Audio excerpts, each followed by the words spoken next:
Če ne bi imeli čisto nobenih omejitev, kdo bi bili? Moje ime je Aleksander in to današnje coaching vprašanje je vprašanje fokusa na to, kar bi v resnici radi, kar imate v srcu. Veliko ljudi danes živi v svojih omejitvah.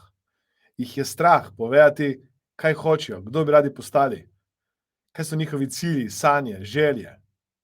Imajo omejitve, ki so jih dobili od svojih staršev. In njihovi starši so jih dobili od svojih staršev. In ta cikel, da se nekje nekoč pojavi neka omejitev, ki se potem drži naprej rodove in rodove, je nekaj, kar bi rad, da prekinete. Da se nehate toliko ukvarjati s tem, kar drugi hočejo od vas.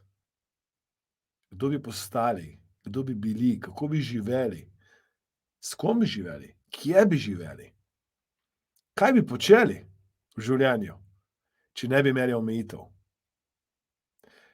In kar vam hočem povedati v tem coaching vprašanju je to, da že danes omejitev ni, razen v vaših glavah, razen v vašem notranjem svetu.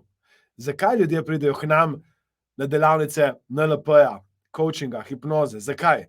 Ker vejo, da bojo svoj model sveta razširili, vejo, da bojo odpravili svoje omejitve, vejo, da bodo s tem, ko odpravijo svoje omejitve, živeli bolj svobodno, bolj srečno, bolj polno.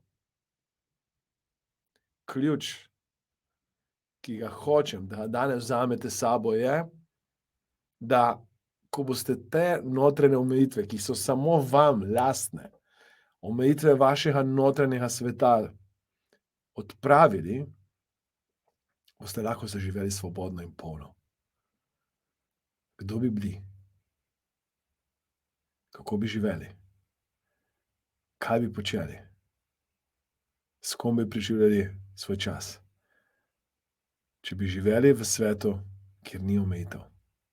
In pozor, že sedaj živite v takem svetu, ker vse omejitve, ki jih imate, so vaše lastne. So omejitve vašega modela sveta.